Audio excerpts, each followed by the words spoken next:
La forma de comprobar que algo es un espacio vectorial va a ser comprobar que se cumple la definición. Y es cierto que esto va a ser algo pesado. ¿Por qué va a ser algo pesado? Porque hay que comprobar muchas propiedades.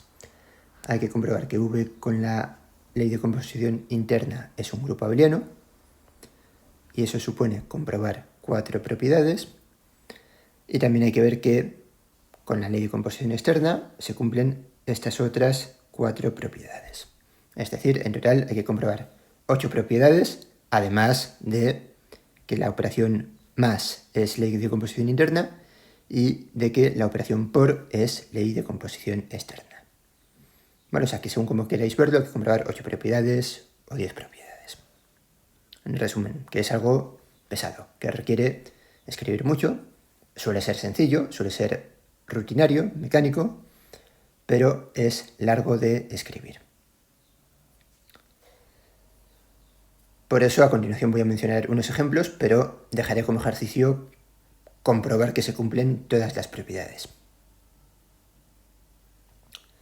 Vale, antes de ir con los ejemplos, voy a introducir un poco de terminología que usaremos continuamente a lo largo del curso. Los elementos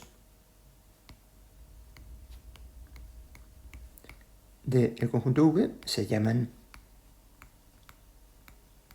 vectores. ¿Vale? Los elementos del espacio vectorial se llaman vectores. Vectores.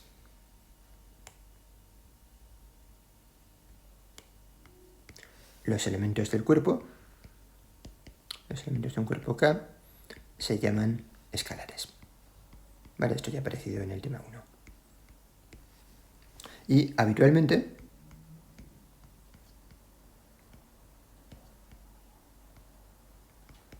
diremos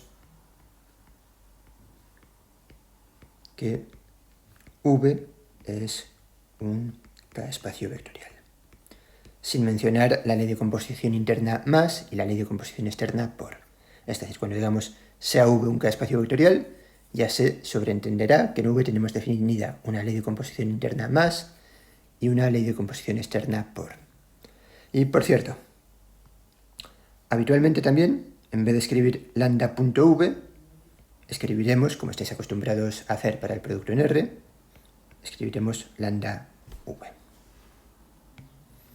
Vale, esto en cuanto a notación y terminología que usaremos continuamente. Vamos ya con algunos ejemplos de espacios vectoriales.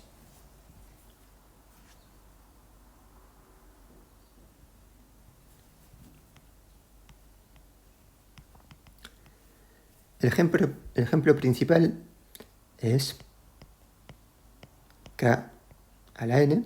Recordad que esto de matemática básica lo que significa es el producto escalar de K por K n veces, es decir, es el conjunto de elementos de la forma lambda 1 hasta lambda n, donde lambda i está en K para todo i. Vale, pues para todo K cuerpo, K a la n es un K espacio vectorial, pero para que sea un K espacio vectorial hay que decir con qué ley de composición interna y con qué ley de composición externa. Pues con las siguientes.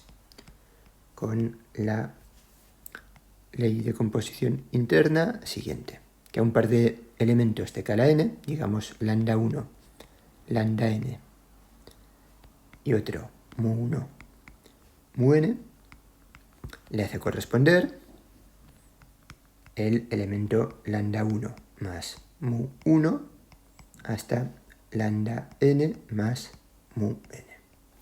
¿Vale? Y esto, entonces esta ley de composición interna se define de esta forma. A estos dos elementos de K a la n le hace corresponder este de aquí.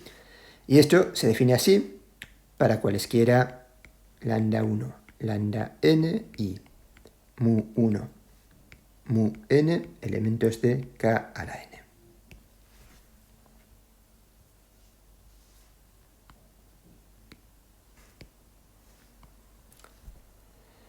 Vale, y también tenemos que definir la ley de composición externa.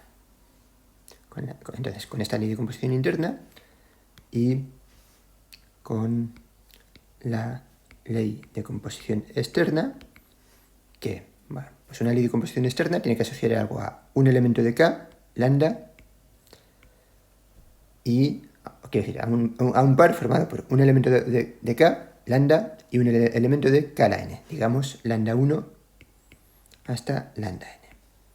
Puesto que le tiene que hacer corresponder un elemento de K a la n. Pues aquello va a ser a lo que estáis acostumbrados. Un escalar lambda por un vector lambda 1 lambda n es lambda lambda 1, lambda por lambda 2 hasta lambda por lambda n. Y esto se define así para cualquier lambda de K y para cualesquiera lambda 1 lambda n de K a la n.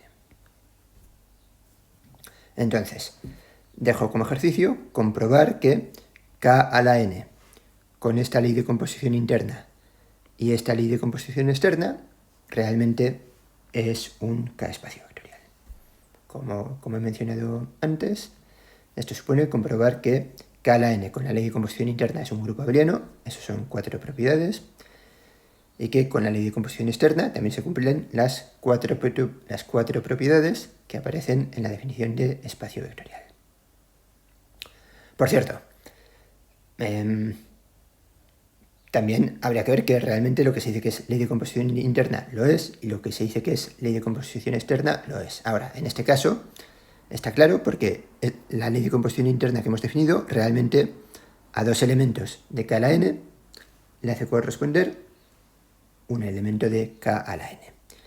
Y lo que hemos dicho que es ley de composición externa, pues sí que es una aplicación que a un elemento de K y uno de K a la n le hace corresponder un elemento de K a la n. Con lo cual, esto sí que es una ley de composición externa de K sobre K a la n. ¿Vale? Con lo cual, esas dos cosas son correctas. Realmente hemos definido una ley de composición interna y realmente hemos definido una ley de composición externa.